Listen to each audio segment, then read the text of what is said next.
Bonjour et bienvenue dans cette vidéo, c'est Anis du site réussirlegmat.com. Aujourd'hui on a Ocean ou Océane, elle va nous raconter son expérience.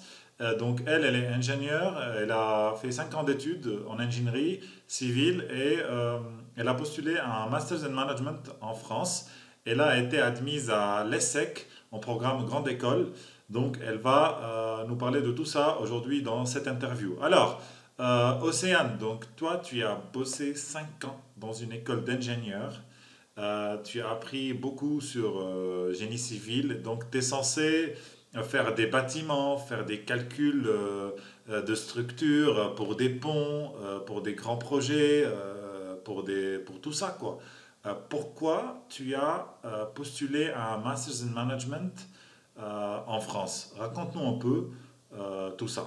Okay, so first of all, hi everybody. Hi Anis. And your question is a really good question. I actually wanted to pursue an MIM at a top business school because the past 5 years were really good. I learned tons of things, and I gained a lot of technical skills. But the thing is that these skills were not sufficient for me to achieve my goals. In fact, I wanted to start off by working at a management consulting firm. And to be able to work at such a place, I needed to complement my technical skills with management skills. So the way I chose to gain my management skills was via an MIM at a top business school. I chose Europe because most of the higher ranked schools in the Masters in Management are there. And I aimed for France because that's my third language, so I figured that it would be much easier to attend the school there.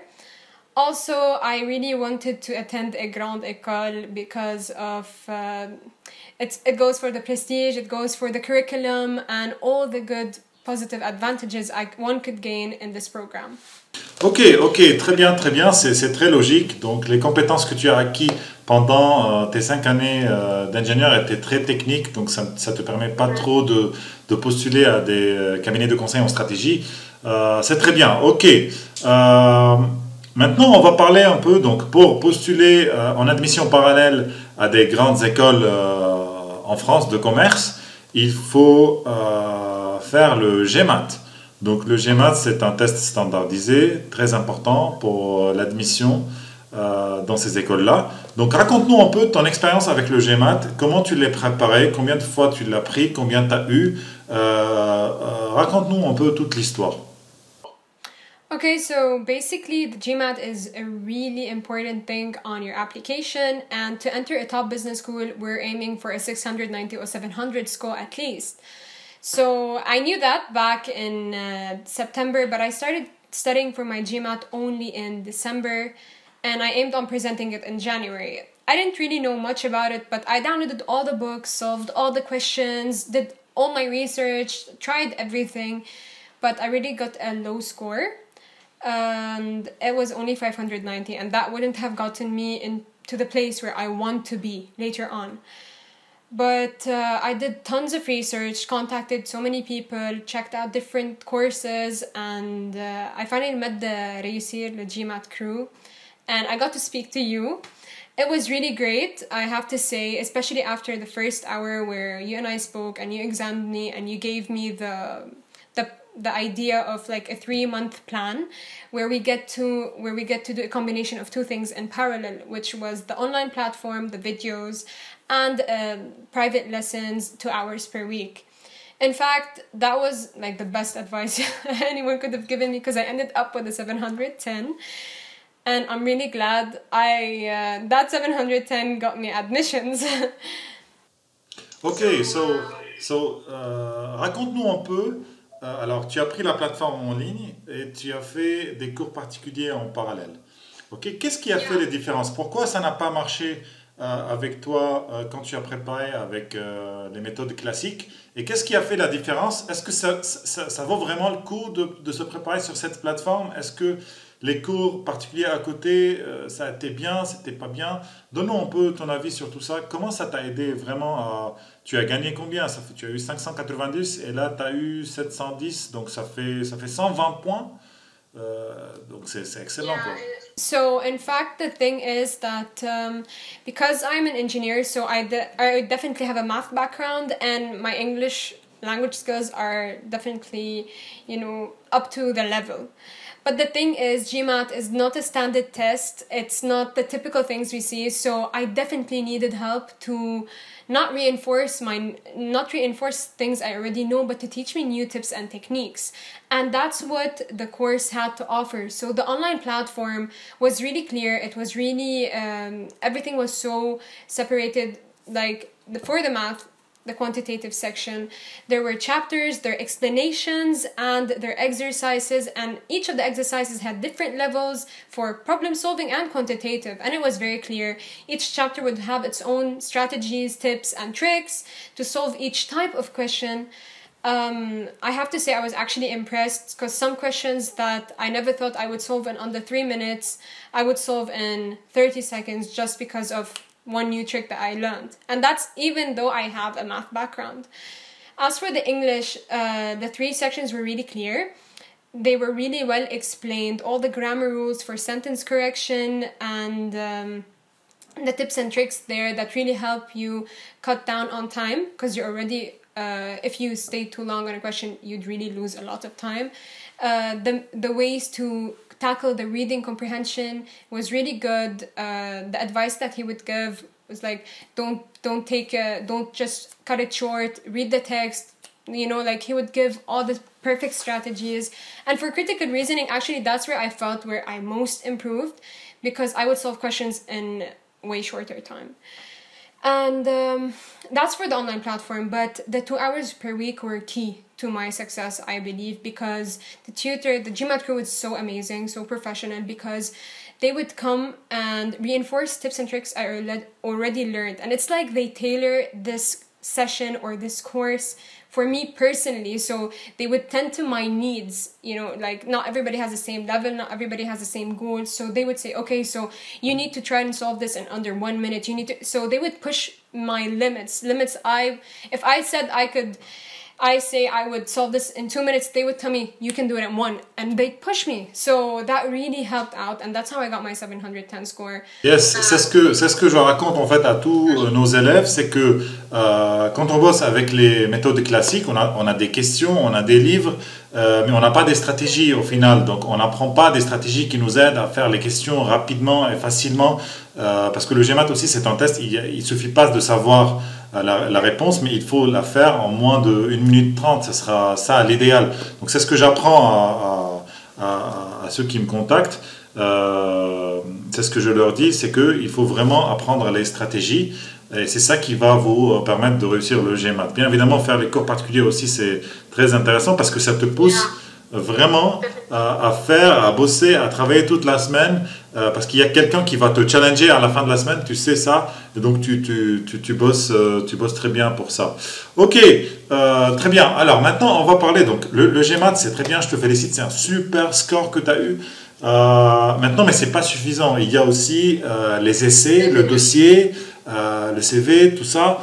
Donc raconte-nous un peu ton expérience avec les essais, la rédaction des essais, et quels conseils toi tu donnes aux gens qui préparent les essais pour l'admission parallèle en grande école. Okay, so first of all, preparing for the application is not necessarily easy. There are a lot of things that you need to fill out, and whenever you try to perfect one section, you need to make sure that you're not cutting short another section. So as I was working on my GMAT, I made sure to work on my essays. I made sure to get all the documents ready in time.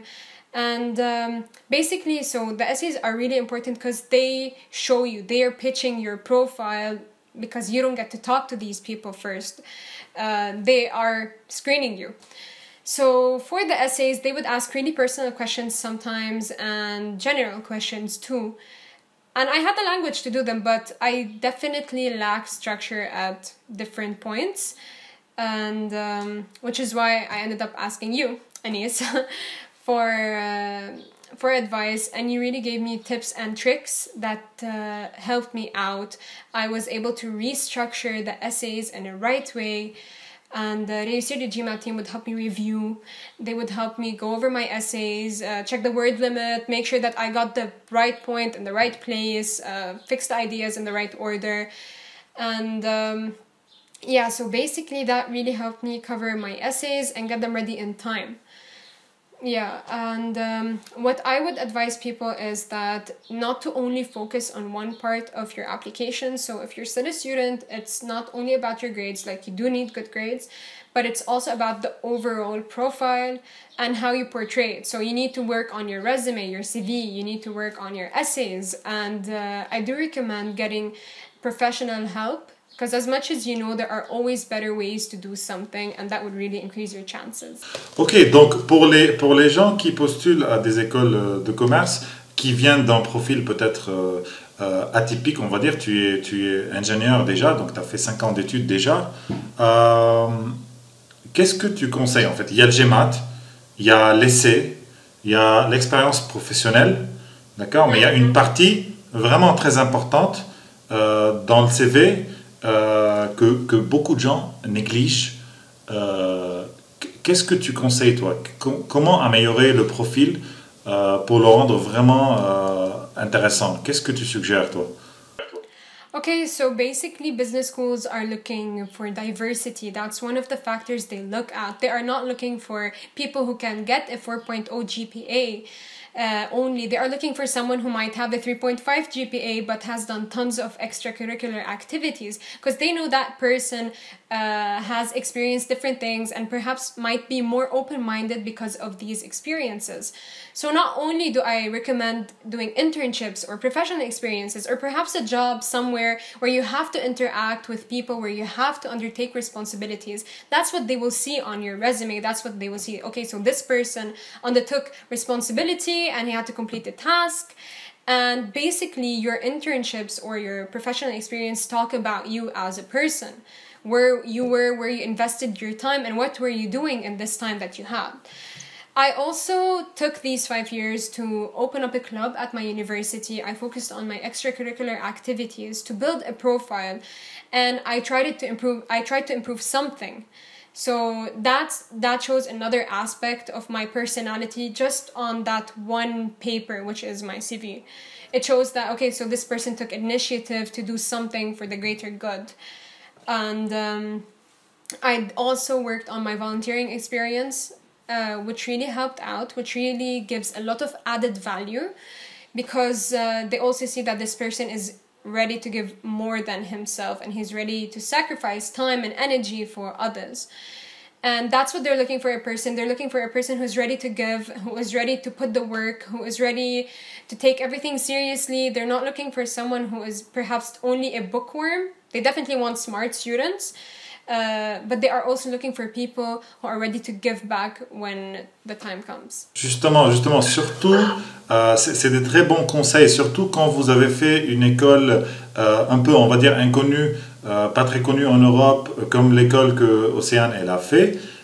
Il faut travailler sur d'autres aspects de votre application. Donc, un bon GMAT, de bons essais, ça c'est super intéressant. Il faut bien les travailler, mais aussi il faut travailler sur les activités extracurriculaires. Il faut vraiment bien travailler. Quand j'ai vu le profil d'Océane, j'ai bien adoré parce qu'on voit bien qu'elle a voyagé dans 5 pays pour faire du volontariat. Elle a fait elle a créé un club dans son école d'ingénieur. Donc on voyait vraiment, elle parle 4-5 langues. Donc on voyait vraiment une personne intéressante, quoi. Elle a tout ce qu'il faut, quoi. Donc même si elle n'avait pas d'excellentes notes à l'école, elle avait de bonnes notes. Elle avait un très bon GMAT, elle avait de très bons essais, elle avait tout ce qui est activité extracurriculaire, tout ce qui est volontariat, tout ce qui est expérience internationale. Tout ça, ça a fait qu'elle est prise dans la deuxième meilleure école de commerce en France, qui est l'ESSEC. Donc je te félicite énormément, Océane. Du coup, très bien.